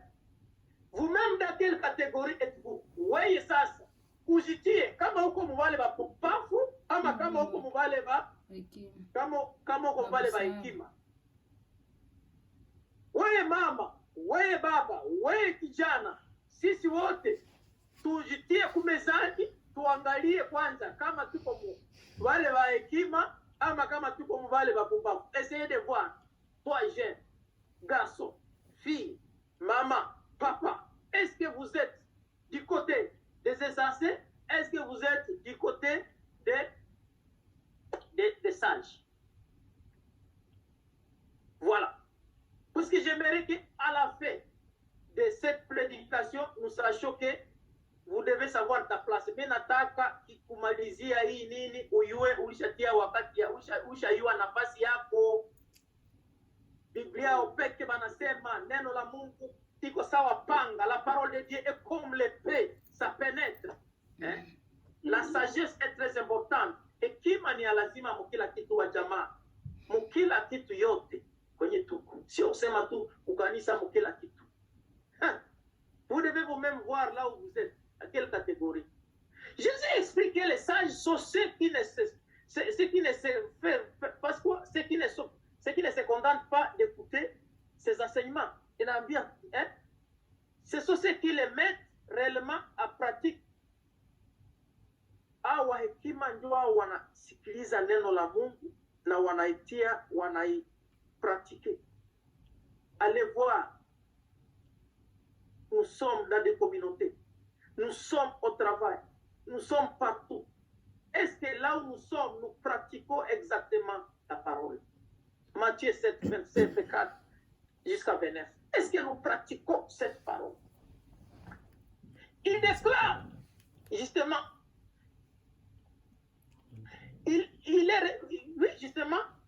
il déclare que ces insensés attendent. Hawa pumbavu na walikuwa na ngoja. Nao walikuwa na ngoja. Nao wanaikala wana ngoja. Mungu naona vitu viko napita. Leo mnavuvoe tout ce qui se passe aujourd'hui. Je ne vous apprends rien, sitabafundisha kitu. Mungu naona mitandao, mnaona makanisa, mnaona vitu mahubiri zinapita, mnaona nini? Vous voyez des églises, vous voyez je ne sais pas quoi ce qui se passe dans certaines églises. Je ne vais pas dire ça puisque je sais que nous avons beaucoup d'enfants sur ça. Mais vous-même, vous voyez ce qui se passe. Est-ce que vous allez vous poser la question? C'est quoi ce qui se passe aujourd'hui? Hein? Aujourd'hui, si nous sommes bafoués, c'est à cause de certaines personnes qui font des choses qui ne plaisent pas à Dieu. Leo kama kanisa inakamatiwa hivi kwa muzaa, ni kusema kama watu wanachofanya vitu ambao oneshi mtu anaenda wapi kutoaleta nataa Yesu. Mtu anaenda afanya vitu yake nataa Yesu. Quelqu'un va je ne sais pas faire quoi, il est au nom de Jésus. Quelqu'un fait non. Mes chers amis, si vous connaissez bien ce qu'on a fait, vous voyez ce qui s'est en train de passer. Mais je vous dis que ne vous en faites pas. Amen. Amen. Amen. Amen.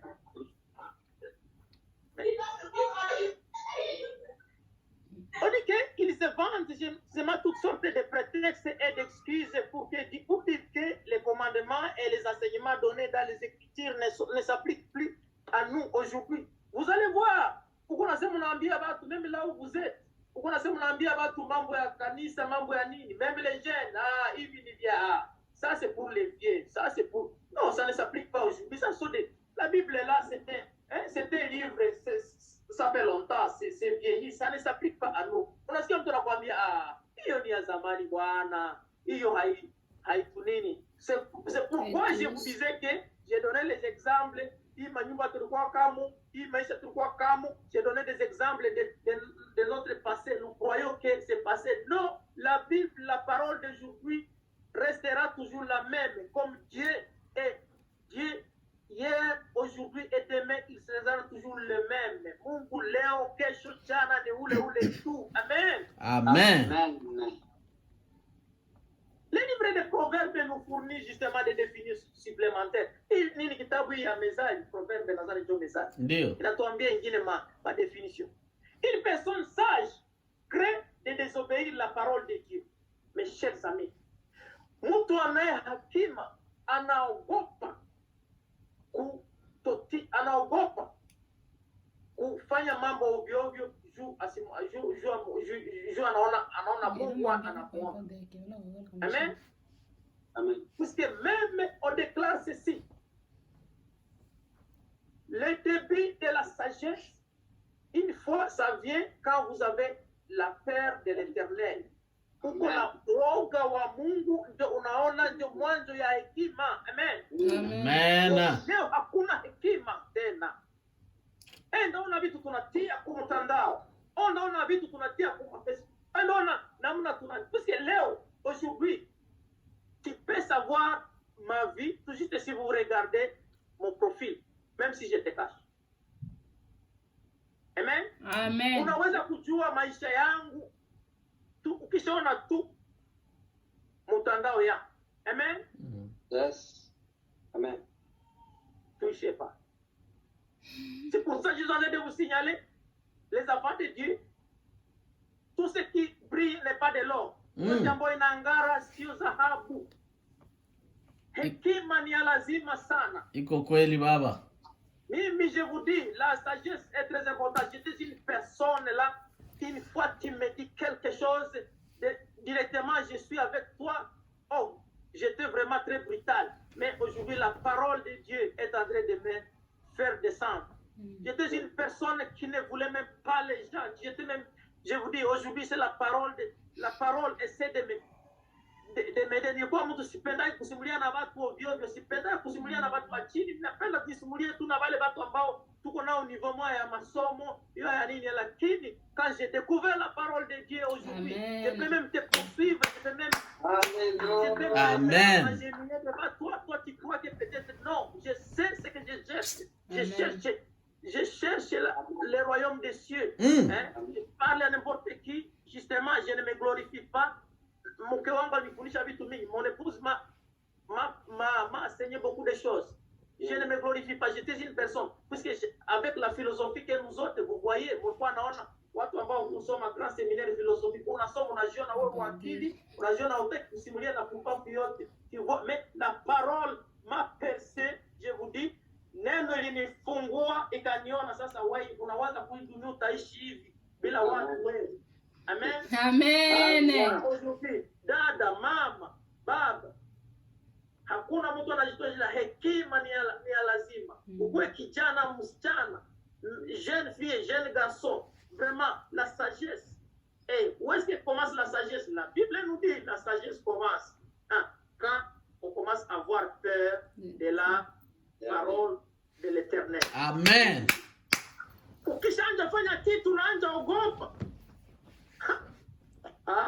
Vous savez, non, Minadjo, puisque ici c'est quoi? Nous sommes dans le Canada, tu peux faire des péchés, même personne ne peut pas te voir. Tu prends la voiture, tu vas, je ne sais pas où.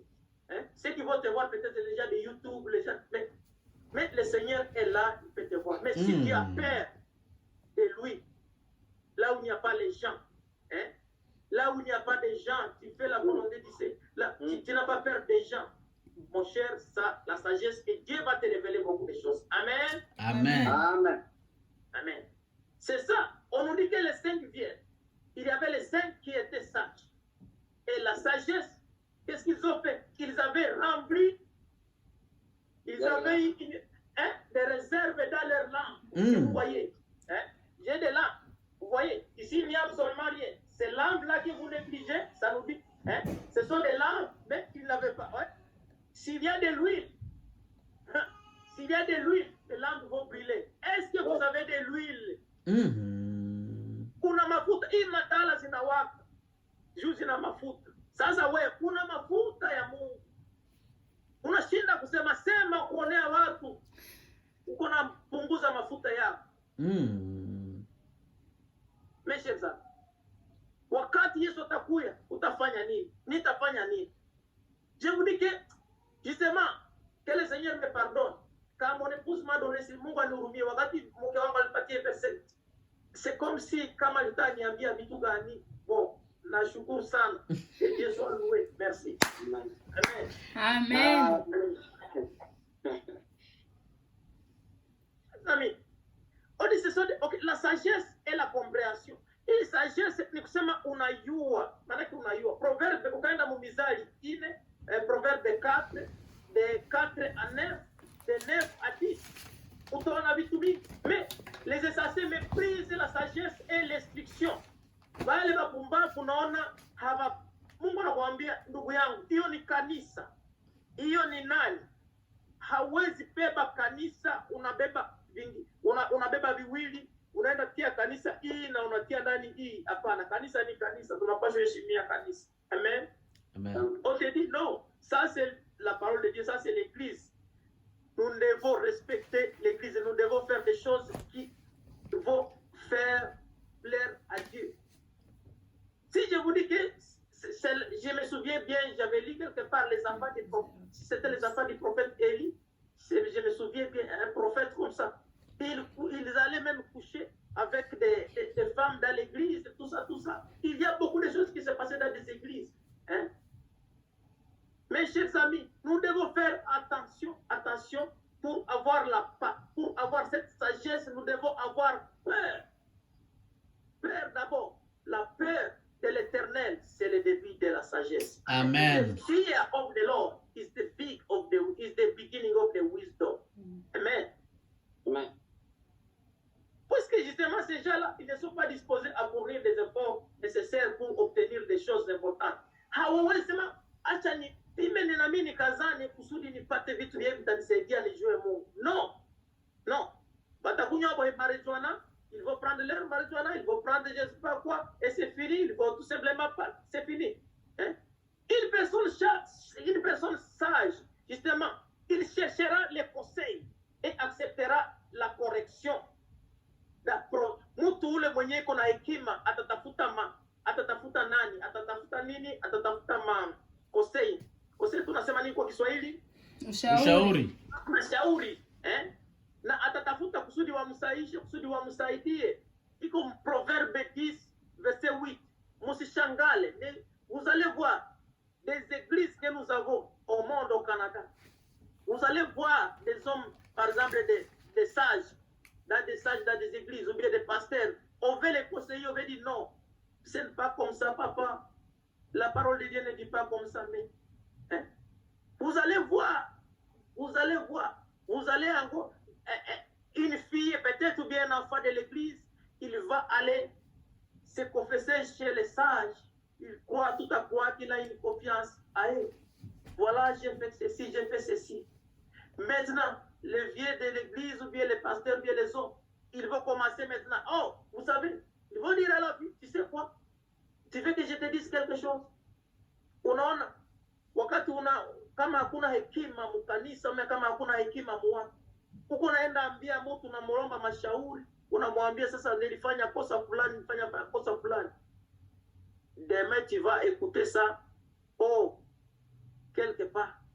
Sa hiyo sio mzuri wa jamaa. Hiyo hekima inakosa, ni kulomba hekima. Na makanisa mingi zinaharibika juu ya ile, magrupe mingi zinaharibika juu ya ile. Beaucoup des églises manquent la sagesse. Chers amis, une fois on a confiance en toi que tu es sage, reste sage, prie, écoute des conseils. Ça se passe partout, que ce soit en Afrique, que ce soit ici, ça se passe partout. C'est la même chose.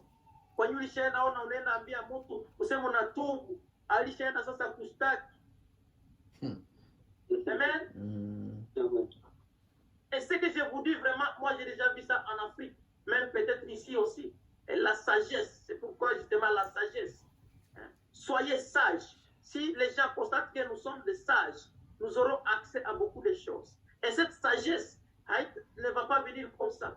Il faut tout d'abord avoir peur de l'Éternel. Hiyo hekima haitakuijua. Watu wakaona tuko na hekima, utaona itatuvutia, watu watakuja sana kwetu. Na kama mnaona watu wanajua hekima, na hiyo hekima inatoka wapi?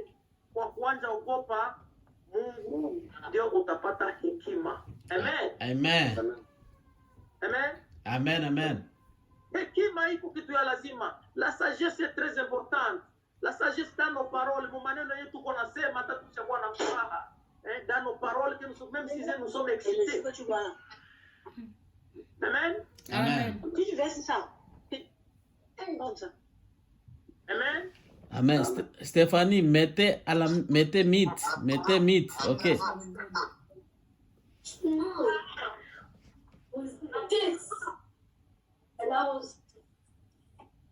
Justement, comme je vous disais, une personne sage, justement, va chercher des conseils et acceptera la correction et même la repentance. Mais les essentiels, ils ignorent ça, ils ignorent les conseils. Wenye viko wapumbavu wale hawezi fika ile makosei wanaendelea.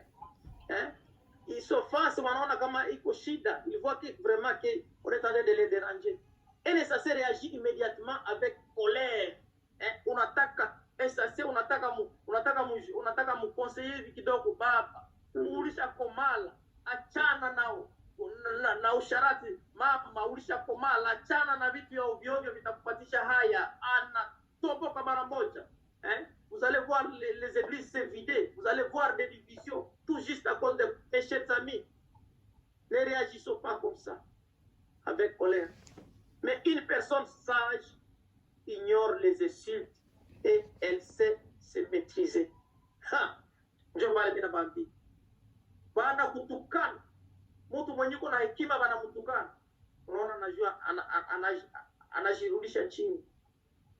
Niwaambia zamani gani?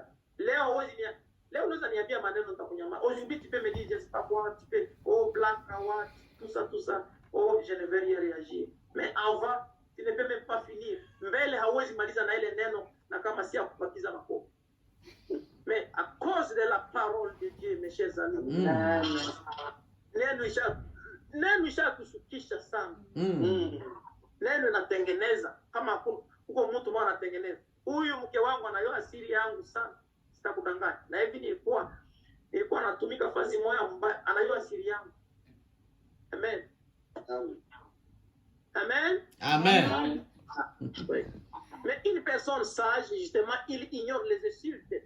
Mais les insensés ont toujours raison. Ça dit que tu as raison. Croyez-vous qu'on a bale banani, balikuwa na mafuta, balikuwa na waza tu biko na raison. Les gens qui avaient les cinq folles là. Croyez qu'ils avaient raison. Nous avons vraiment c'est suffisant. On va acheter quand on sera là. Mais les autres, nous réserve. Est-ce que toi tu as des réserves? Ou bien tu connais là où il est réservé kama itatoka wapi? Unajua na ukweli na mafuta pembeni ya réserve wakati mafuta itaisha. Pourquoi j'ai dit ça, mafuta? Puisque ce sont ili mafuta itakusaidia quand ça va chauffer. Ili mafuta itakusaidia wakati vitu vitakuwa mbaya hapa. Unakosa kama uangalie wapi. Kila mtu anakuchukia. Je vous dis, il y aura un temps. Tu vas voir, tout le monde sera contre toi. Tu n'auras même plus raison. Tu vas même tu décides même de déménager. Tu dis les gens ne m'aiment pas. Maintenant, si tu as des réserves de cette huile, ça va t'aider. C'est ça ce que je voulais aujourd'hui. Aujourd'hui, je voulais que nous puissions quitter ici. C'est dimanche. Avoir des réserves. Upate hiyo réserve ya mafuta. Itakusaidia wakati mafuta ishakauka. Puisque tala inawakaka, lakini inawakaka tu mafuta. Vous savez, la lampe que vous voyez ici, c'est parce qu'il y a encore de l'huile. Maintenant, l'huile, il faut avoir des réserves. Mkengine kachupa. Amen. Amen. Inapokuwa na mafuta ingine mkengine kachupa. Ndio ile mafuta ndio niko nataka tunombe tupate. J'aimerais que nous puissions avoir ces réserves-là de l'huile et que nous puissions devenir sages comme les 5 folles. Amen. Amen. Mais la leçon à retenir de cette partie de la parabole est que nous devons être vigilants. Ni kusema somo ya hii nini tunapaswa kuwa uangalifu. Car ce sont nos actions qui déterminent la catégorie à laquelle nous appartenons. Wewe unaweza sema mkinyo. Useme mimi niko hivi. Mais matendo yetu ndio inadetermine kategori inatuambia wewe nafasi yako njoo hapa. Naweza sema hivi hapa niko nawaambia hivi. Enda ikala na mie ufate uangalie matendo yangu kama iko namna gani. Uangalie mkagiza kama mimi nafanya nini. Allez voir dans l'obscurité ce que j'ai fait quand il n'y a pas de gens. C'est ça ce qui va déterminer. Amen. Amen. Ile yenyewe mimi nafanyaka na kuko watu, ile ndio itanisaidia, itaonyesha place yangu. Itaonyesha kama uko kwa pumbavu ama kama uko kwa isase. Amen. Kwa hekima. Justement. Mais c'est la leçon justement. Mais cherchons-nous à être conduits par l'esprit de Dieu. Est-ce que tuko natafuta kuongozewa na roho ya Mungu? Et à suivre ses instructions. Est-ce que tuko nataka kufuata ile ma instruction ya Mungu?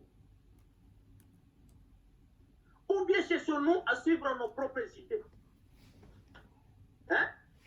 Tunataka tupate tu maidea yetu sie wenyewe? No, ujiulize wewe peke. Puisque inaweza fika hapana.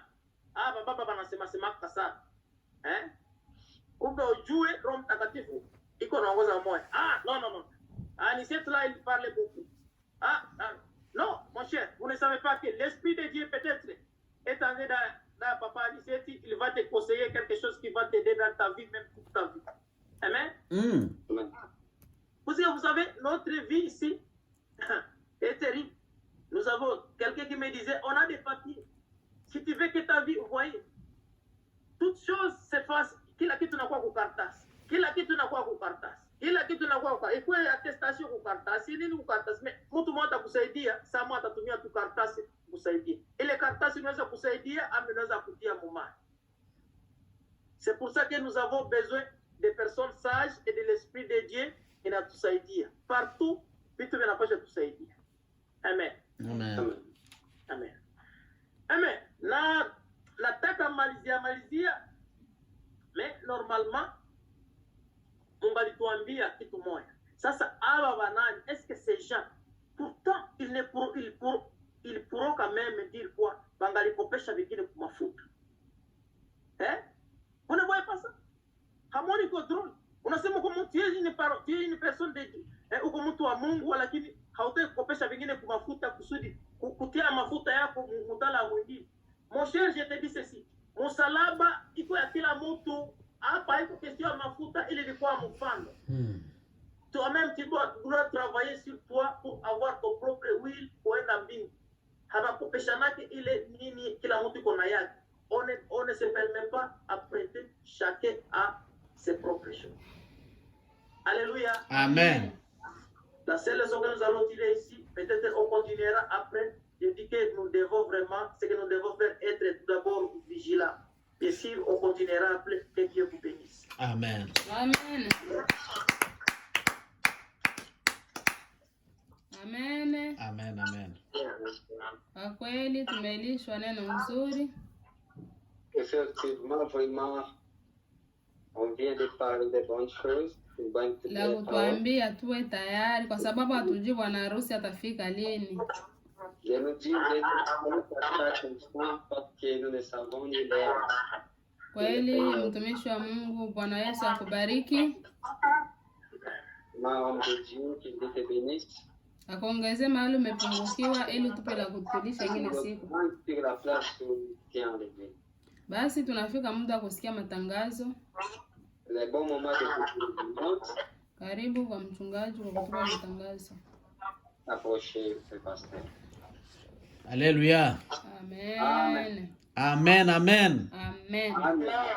Amen, peuple de Dieu. Amen.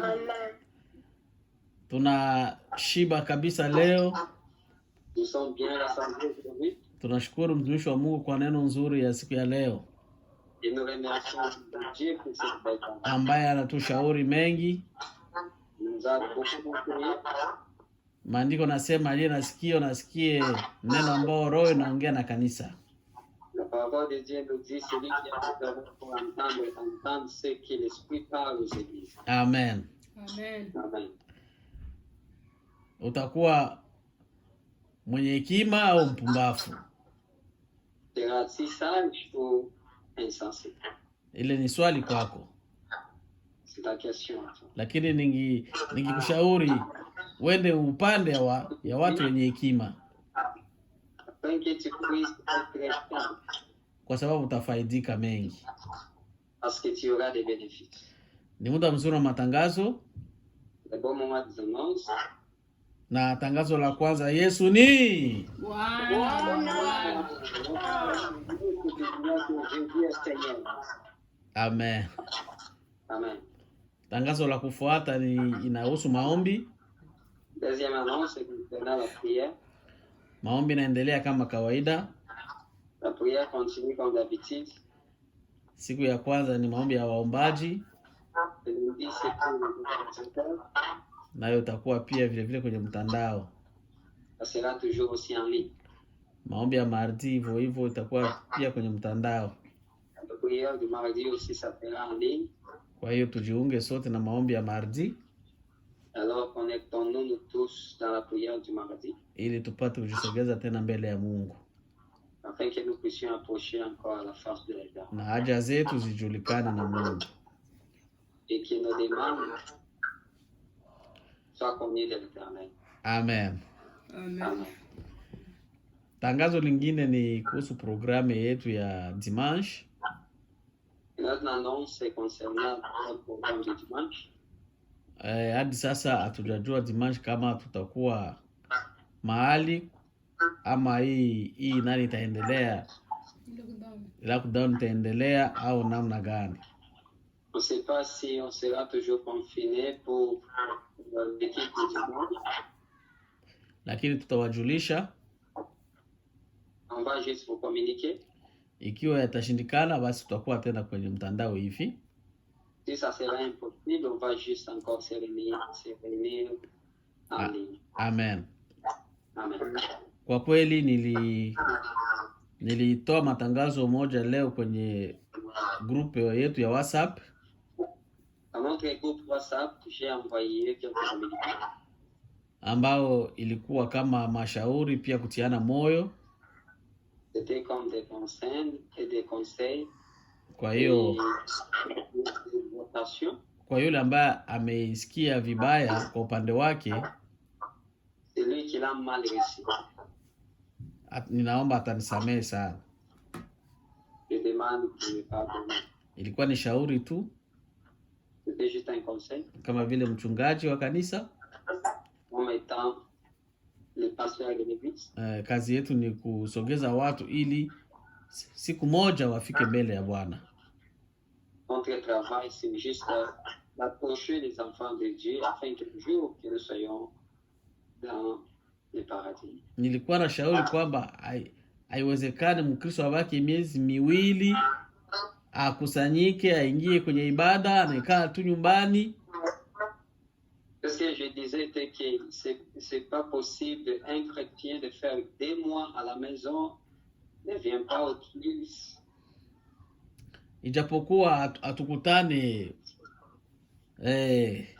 kivinafsi, lakini tunakutana kwenye mtandao. Tangu tuliacha kuingia pale kukanisa ya Water and Wine Church, depuis qu'on a bien quitté à l'église, kuna wamoja hawajawahi hata kuingia tena kanisani, iwe kwenye mtandao, iwe kwenye kufuata kwenye Facebook, hakuna. Il y a d'autres personnes qui n'ont jamais participé dans n'importe quel culte. Ni kama wamepata occasion. Comme s'ils ont eu l'occasion. Na hiyo kwangu kama mchungaji nilipenda kushauri na kuencourager tena Wakristo. Et moi aussi, en tant que pasteur, je voudrais simplement encourager les chrétiens, les conseillers. Ili tujue kutembea wakati wowote. Que nous puissions chaque moment. Kila wakati tujue namna ya kutembea na Mungu. À chaque moment que nous savons comment marcher avec Dieu. Wakati unaofaa na wakati usiofaa. Dans des bons moments ou bien des mauvais. Amen. Amen. Hii ambayo tunatumia mtandao njoo kanisa letu kwa siku ya leo. Comme on est en train d'utiliser, on est en train de faire le service en ligne. C'est ça l'église, c'est ça l'équipe que nous avons. Uniambie leo hapa naona tuko 18 personnes. Ici, je vois aujourd'hui, nous sommes presque 18 personnes. Na hapo tunachanga, utaona hapa kwangu kuna hata wawili wako connected, kwa maana utakuwa hata watatu waine wako connected, lakini wengine kanisa lingine lote liko wapi? Il y a d'autres peut-être dans leur chambre. Alors, où sont les autres? Amen. Amen. Shetani asitubebe katika asitunasi katika mtego. Et le diable ne nous met pas dans un piège. Kumbe tujue namna ya kumshinda shetani. Alors, savons comment résister au diable. Hii ni mapito tu, yatapita. C'est un moment, ça passera. Maandiko yanasema kuna wakati ambao kila kitu kitakoma. Parole nous dit que toutes choses vont passer. Kuna watu watakuwa wanaenda hata chini ya muti, wanakutana wawili pale chini ya muti na naomba Mungu. Il y aura 2 ou 3 personnes se réuniront même en dessous de l'arbre pour prier. Itakuwa kwa mko naomba na watu yuko nawaangalia. Kama waliona wanaomba wanabebana na nyio, banabastaki. Il y aura un moment où les autres commenceront pour voir. Si vous priez, on va. Kama leo ambapo hakuja kuwa katazo yoyote, Mkristo huko unapotea, hautaki kuonekana. Aujourd'hui, il n'y a pas d'interdiction puisque tu rencontres un. Mais toi, tu n'es plus présent. Ikikuwa wakati ule mgumu utafanya nini? Si ce temps-là arrivera, que feras-tu? Kumbe ilikuwa ni shauri tu. C'était juste un conseil. Ujipe moyo. Tenons-nous toujours le coup. Wakati wowote, wakati nzuri ama mbaya, tufanye kazi ya Mungu. À chaque moment, dans les bons ou les mal, nous devons toujours faire l'œuvre de l'Éternel. Amen. Amen. Atujue nini ambao Mungu alitutia ndani, kama ni kipimo gani Mungu alitutia ndani. Nous ne savons pas c'est quoi le gîte, on ne sait pas si Dieu nous a mis dans le prêt ou pas. Na ninaanza kupata picha moja ya kitu gani Mungu anapenda kutuweka ndani. Je commence maintenant à avoir quelques images pour lesquelles Dieu nous a mis. Kumbe tujitahidi tu. Alors, efforçons-nous toujours. Hii ni kipimo tu, inabidi tuiweze. Hii ni kipimo tu, inabidi tuiweze. C'est juste l'épreuve. Il faut que nous réussissions cela. Amen. Amen. Nikasema neno la pili kuhusu sadaka.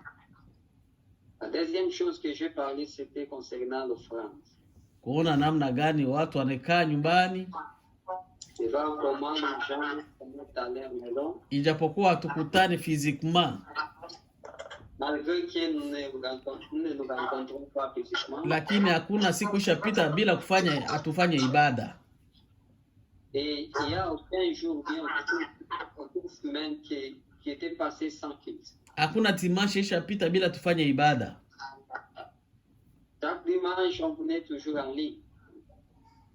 Wakristo wanakuwa wadhaifu kwa kutoa sadaka. Alors les chrétiens sont devenus faibles en offrande. Itawezekanaje Mkristo ufanye miezi 2 bila utoe sadaka? Comment se fait-il qu'un chrétien peut passer 1 mois sans offrir à l'Éternel? Bandugu, tujue nini tuko tunafuata kwa Mungu. Bien-aimé, savons dans condition. Haiko atufate mchungaji. Nous ne suivons pas seulement le pasteur. Atufate mama wala baba. Papa ou maman. Baba, bibi wala bwana. Mari ou femme. Tunafuata siku moja tupate ufalme wa mbinguni. Mais nous suivons afin qu'un jour que nous verrons la vie éternelle. Na ufalme wa mbingu unakuwa na gharama yake.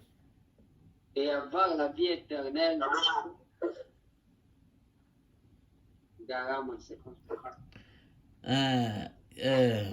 Niseme nini? Pardon? Iko na prix mama, très bien. Iko na prix yake. Le royaume des cieux a ses prix. Kusudi uipate naomba upiganishe. pour que tu en reçoives, il faut toujours combattre. Angalia fasi yote wende unajaza. Hapa siyajaza nijaze. Hapa hii devoir siyamaliza nifanye.